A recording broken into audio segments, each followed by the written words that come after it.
한국 최대의 이커머스 기업 쿠팡. 그런데 지금 쿠팡이 창사 이후 가장 큰 위기를 맞고 있습니다.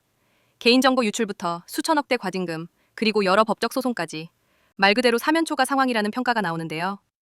오늘은 도대체 쿠팡에 무슨 일이 벌어진 건지, 그리고 이 위기가 얼마나 장기적으로 이어질 수 있는지를 쉽게 풀어서 설명해 보겠습니다.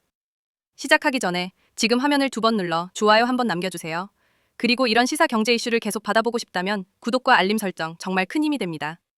그럼 본격적으로 들어가 보겠습니다. 지금 쿠팡을 둘러싼 가장 큰 이슈는 바로 개인정보 유출 사태입니다. 유출 규모나 정확한 경위는 아직 다 공개되지 않았지만 벌써 여러 로펌이 집단 소송에 뛰어들며 상황이 심각해지고 있습니다. 법무법인청은 실제로 이용자 14명과 함께 한 사람당 20만 원의 위자료를 청구하는 소장을 서울중앙지법에 제출했습니다. 다른 로펌은 무려 2,500명과 위임 계약을 이미 마쳤습니다. 법조계에서는 이번 사건이 쿠팡에 상당한 타격이 될 것으로 보고 있는데요. 그 이유는 2가지입니다. 첫 번째, 개인정보 유출 사건에서 기업의 책임은 당시의 기술 수준에서 충분한 보안 조치를 했는가로 판단됩니다. 그런데 이번 사건은 심각한 과실로 보일 여지가 있다는 의견이 많습니다. 두 번째, 소송 인원이 많아질수록 절차가 복잡해지고 재판 기간이 길어질 가능성이 커집니다. 참고로 2014년 카드 3사 개인정보 유출 사건은 최종 대법원 판결까지 약 5년이나 걸렸습니다. 쿠팡 역시 3년 이상의 장기전이 될 것이라는 전망이 나오고 있습니다.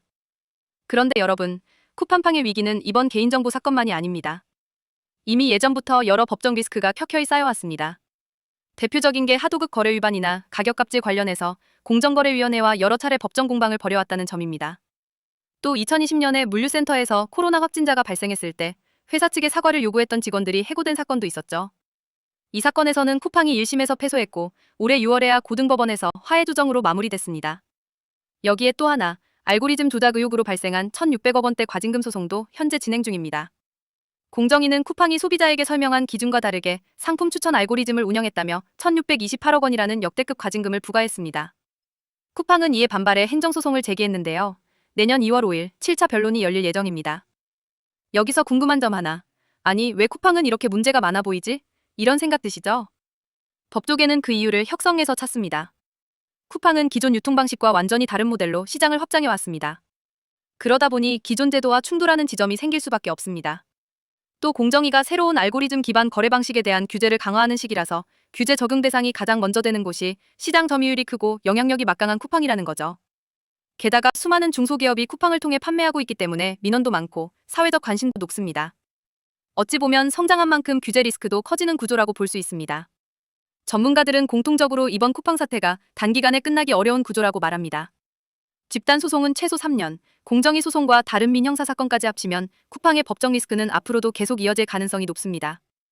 이런 상황이 장기화되면 기업의 투자 계획이나 경영 계획이 불안정해지고 주주나 투자자의 신뢰에도 영향을 줄 수 있습니다. 특히 개인정보 유출 문제는 쿠팡이 선제적으로 보상책을 마련해야 한다는 의견까지 나오고 있습니다. 초기에 대응을 잘못할 경우 피해자 규모가 훨씬 더 커지고 브랜드 이미지에도 큰 타격을 줄 수 있기 때문입니다.